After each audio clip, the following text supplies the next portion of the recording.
அன்ரோகுமார் திசாநாயக்கனுடைய அரசாங்கம் தேர்தல் காலத்தில் வந்து அந்த காணிகள் அனைத்தும் வந்து விடுவிக்கப்பட வேணும் என்ற கருத்தை முன்னிலைப்படுத்தித்தான் தங்களுடைய தேர்தல் விஞ்ஞாபனத்திலையும் பதிவு செய்துதான் அவர்கள் போட்டியிட்டார்கள்.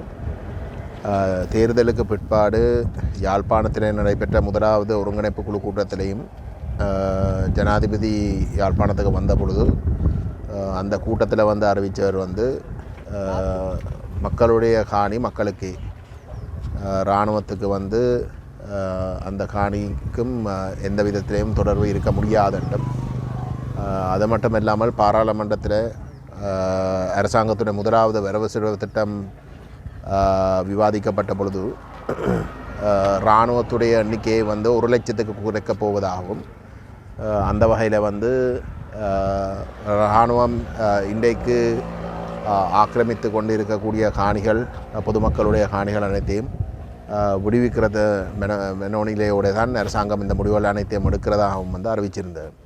ஆனால் இன்றைக்கு அந்த அறிவிப்புகள் நடந்து தேர்தல் முடிஞ்சு 2 வருஷம் முடிய இன்றைக்கு இந்த அரசாங்கம் அந்த கருத்துகளுக்கு நேர்மாறாக இன்றைக்கு வெலிகாமம் வடக்கு பிரதேசத்தில் தொடர்ந்தும் சட்டவிரோதமாக ஆக்கிரமித்து வச்சிருக்கின்ற இந்த 3000 ஏக்கர் காணிகளை அவர்கள் விடுவிக்கப் போவதில்லை என்றே துணிஞ்சு சொல்கிற அளவுக்கு நிலைமை மாறி இருக்கின்றது.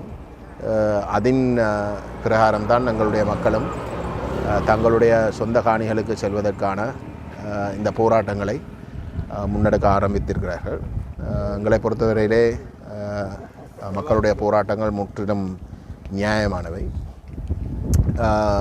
ஒரு இராணுவத்துடைய பாதுகாப்புக்குரிய தேவைகள் என்று கருதினாலும் கூட இன்றைக்கு ஆக்கிரமித்து இருக்கின்ற இந்த 3000 ஏக்கரில் கிட்டத்தட்ட 85% காணி இராணுவ பாதுகாப்பு தேவைகளுக்கு பயன்படுத்தாத காணிகள்.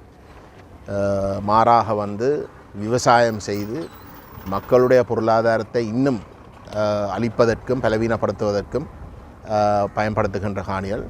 அண்மை காலமாக வந்து யாழ்ப்பாணத்தில் இருக்கக்கூடிய ஊடகங்கள் இந்த இராணுவம் எப்படி இந்த மக்களுடைய பொருளாதாரத்தை அழிக்கிறதுக்கு வந்து முக்கியமான சந்தைகளில் வந்து தங்களுடைய அந்த உற்பத்திகளை வந்து கொண்டு சேக்கிரம் மண்டதை வந்து அம்பலப்படுத்தியிருந்தது. இந்த குற்றச்சாட்டுகளை நாங்கள் பல வருஷங்களாக முன்வைக்க அதை நிராகரித்து வந்த ஒரு இடத்துல வந்து ஊடகங்கள் ஊடாக அது இன்றைக்கு நிரூபிக்கப்பட்டிருக்கின்றது. ஆகவே எங்களை பொறுத்தவரையில் இந்த போராட்டங்கள் நியாயமானவை. நாங்கள் மீண்டும் மீண்டும் சொல்லுவது, நாங்கள் தனித்தனியாக நின்று போராடுறதை தவிர்த்து எங்களுடைய மக்களுடைய இந்த உரிமை சார்ந்த விடயங்களை தொகுத்து ஒருங்கிணைக்கப்பட்ட ஒரு மாபெரும் போராட்டமாக நாங்கள் இதை மாற்றி அமைக்க வேணும். அதை அடைவதற்கு வந்து எங்களுடைய பூர்ண ஒத்துழைப்பும் பங்களிப்பும் நிச்சயமாக இருக்கும் என்பதையும் நாங்கள் சொல்லி காட்ட விரும்புகிறோம்.